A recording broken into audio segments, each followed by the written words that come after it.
So welcome everybody, and thanks for the introduction, Nikki. So whenever you are starting a new network or working on a large scale project, it is really, really important to set up a sensible organizational structure from the very beginning. Networks and large projects never just involve one person.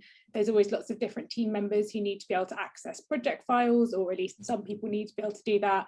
And so having a comprehensive, easy to follow structure means that different members of the team can locate the documents they need and ensures consistency with regards to storing documents and data, as everybody actually generally needs to access the same thing and use the same system.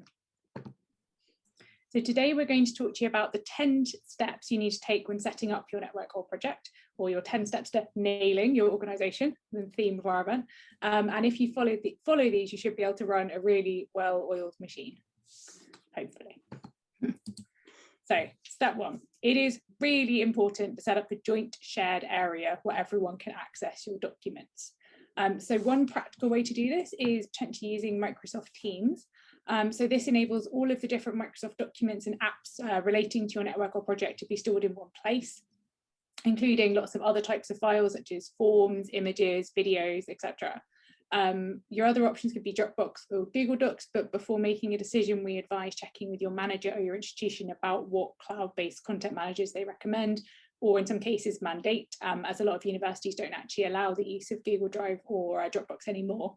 And also discuss with your team about which tools they're most comfortable using and have experience with. But it's also worth noting you don't necessarily want to give everybody access to everything. So generally I find the core team should have access to everything. And then there should be sub-locations or sub-teams for connected groups or subgroups, such as maybe your advisory board if you're running a network, or if you're working on a big project with lots of different work packages, then those could be set up and you could have separate teams or folders within teams for each of those. And then you want your higher level management to be able to see all of those locations. The next important step is actually establishing the communications. So you may think, oh, I'm just here to think about organizing my projects. And you would be right, that's what we're here to talk about, but you won't be able to manage your data or indeed your projects effectively unless you have established those key methods of communication. So now there are a whole raft of different tools that you can actually use for your communication systems, like there are for storing your documents. And this decision should ideally be made alongside which file location you are going to be using. So if you're going to be using Microsoft Teams for your storage, then you might also decide that you'd like everything in the same place. And then you can also utilize the different channels and chat options that they integrate into their system. Alternatively, you might wish to have a separate channel for communicating about the project compared to storing the documents. So this might be setting up a Slack or a Google chat, or maybe utilizing platforms outside of it, such as Messenger or WhatsApp. Personally, we recommend against using platforms such as Facebook, unless this is something that's actually used across your whole sort of business or organization. But the important thing is that you choose ideally a single platform that people are happy to use, and set everybody up on it as soon as possible. And then that means that if you have queries about your data, the documents, tasks you're doing, that there's always a way of communicating with everybody on the team. And hopefully you can avoid all sorts of different crossed wires when it comes to communicating again about your project. So step 3 is organizing your files and your folders, which Nikki and I are both very fond of doing. So there will be several team members who will need to access the network files. And so having this comprehensive, easy to follow structure means that the different team members can easily locate the documents they need, and also ensures consistency with regards to storing different types of files. So this probably sounds really simple and you're like, why are you even telling me this? But how often do you end up in a situation where you need to find something in a Teams or a shared folder that somebody else set up and can't? Or that somebody else comes to you and says, where on earth have you put this? I can't find it. If you can all get together and agree at the start what things should be called, and you'll stand yourselves in really good stead for this. It's also potentially worth even creating a small document that lists the types of files that go in each folder for a key. So I've done this before for working groups where I'm basically maintaining the teams, but everybody else needs to go and find lots of different bits and different documents and papers that we're working on. And that was really, really helpful. And it can also be really useful to use naming conventions. So you always refer to the same types of files with the same types of names, like always call your agenda an agenda, and always have it in the same type of folder that's called agenda or called organisation, rather than having agenda in one place and schedule in another and program in another, just because it removes confusion and ensures consistency. This leads us nicely on to step 4. So where you're going to be creating folders which are the same types of documents all the time, for example, when you're creating things around events, it can be really useful to create a template folder with template documents inside it, so that each time you create a new event, it has the same structure that you can then follow. This would also work well for work packages or sub-projects that all have to produce the same style of reports. So on this slide, we have an example from the AI3SD network event folder template. So this was originally set up for face-to-face events, and then this has been evolved to contain aspects for virtual events. We have a big overall template folder, and then we can copy and use the relevant subfolders that apply to that event. If you create folder structures and agree them among the team, this means that all the documents can be well structured and everybody always knows whether they can find the relevant files. We'll cover some of the things about creating template documents. We'll touch on that in our next presentation later on.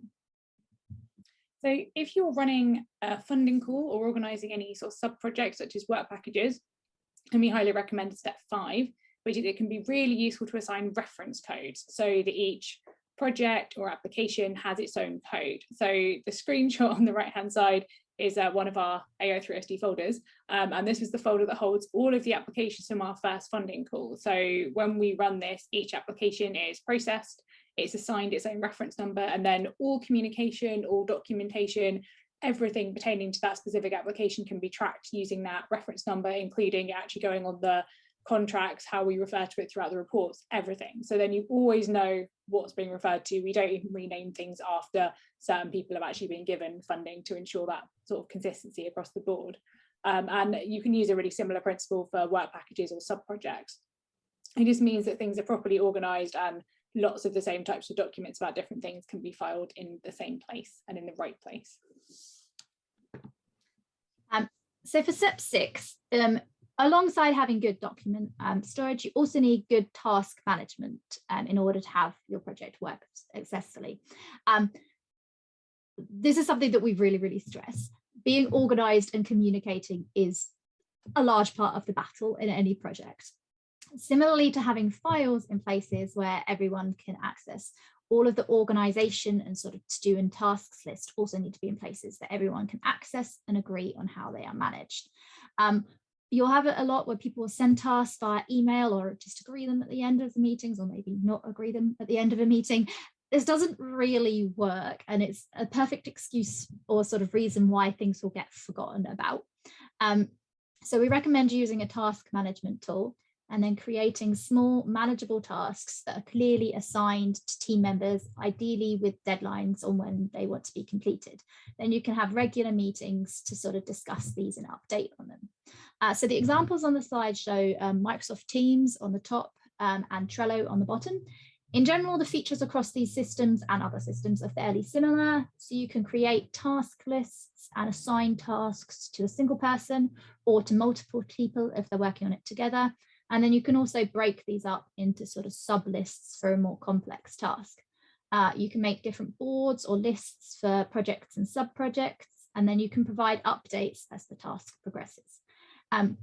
The key thing with implementing a to-do list like system is making sure that this is kept updated, so people know which tasks have been done and which still need doing.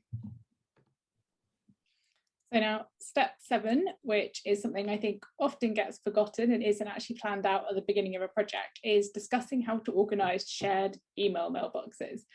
So it's really common among projects and networks to have at least one sort of generic email associated with that project. And generally a lot of people might have access to that, or at least a couple of organisers will have access to that. And so you need to think about how to manage that. So it's not that there's necessarily one right answer, but it is really important to have discussions between your team members who will have access to this inbox and agree on a strategy. In terms of organisation, particularly if you're going to get a lot of emails through, you can have folders or tags for emails depending on what client you use. And it's probably wise to, again, agree on that. So, you know, we're tagging all events under events. We're going to have subfolders or subtags, just to make sure, similarly, like with an organizational system for files, that everybody's on the same page. It can also be really useful to have a folder or a tag set up for each team member. So if, you know, people work on different days or things come in specifically for one person to action via a shared mailbox, that can be moved into their section. And then if you log in, it's really easy to see, oh, these are all the things I now need to go and deal with. And above all, the biggest piece of advice we can give is don't misuse reading emails. So if you read an email, either you need to action it and actually do what the email requires, or mark it back as unread, because otherwise your teammates will assume that it's already been dealt with and things will slip through the cracks. So in step 8, we talk about file management. So it's important that you agree on a way of tracking changes within your document or dealing with version control. So for networks and projects, you're going to be working on a lot of documents, data and presentations, which is kind of what we're going to focus on. If you do work with code, you might want to use Git for version control. So we're not going to cover this due to the time that we have, but I will be posting a link into the chat. You can check out the videos that we previously made about using Git and GitHub for version control as part of our Skills for Scientists series. So an easy method for tracking the other types of documents is to turn on the inbuilt track changes feature, which is in most document processing suites. And then you can be able to see who has edited what. This is a really good way of enabling you to all sort of within a team work on the same document and see what has been changed. Instead of the situation that can arise where several people edit an offline document, email it around, and then you end up with several different versions, which just confuses everybody. You can also manually make new versions when you reach a big change or a submission, such as a paper version 1, and then with corrections, paper version 2. But again, this should be discussed and agreed upon so you know when you've moved to a new version. You can also include a version table within your document to show what's been changed between versions.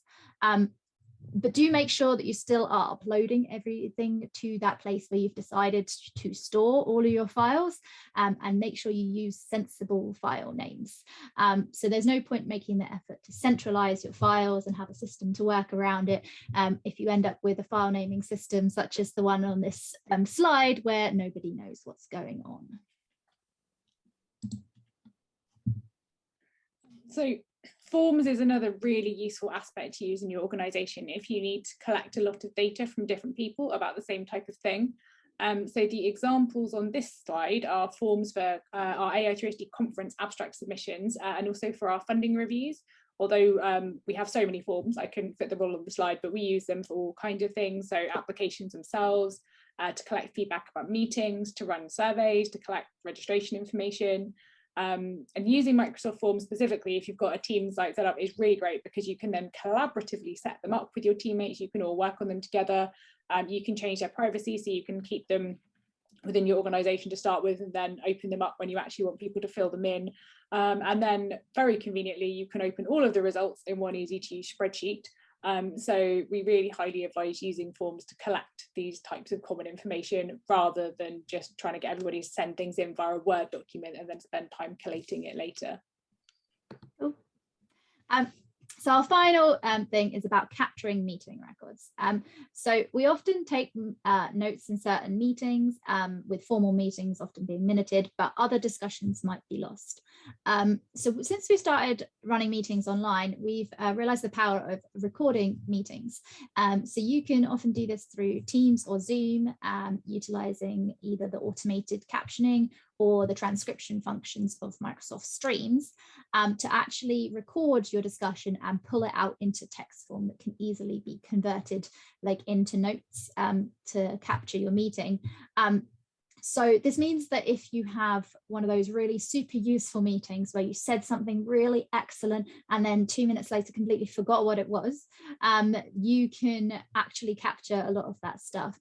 It's also really useful for meetings that need to be potentially formally minuted, or where you're trying to take part in the discussion and also take notes at the same time, because it allows you to capture more of the discussion or frees you up to actually take part in more of the discussion as needed. So there you have it, our 10 steps to nailing your organisation. And yes, that picture is a personal nailed it edition of my own from my younger, less experienced baking days. So we really hope that was useful. And just to finish, we'd like to draw your attention to 3 relevant series of material if you found this talk useful. So there is, of course, the rest of the Failed It to Nailed It series, of which this is a new instalment. And we've run lots of previous sessions on many different aspects of dealing with data management, publishing, ethics, etc. So if you do need any further resources for that, there's lots of useful stuff there. There's also our Skills for Scientists series that we ran last summer, which also has talks available on data management and specifically collaborative data management and collaborative working. And finally, there's our Network of Network resource, which was worked on by a set of network coordinators who are part of a lot of different network groups. And all of the lovely faces you can see on the slide are the people who've contributed to one or more of these resources, and you will see some of those popping up later. And yeah, thanks for listening, and we're happy to take questions.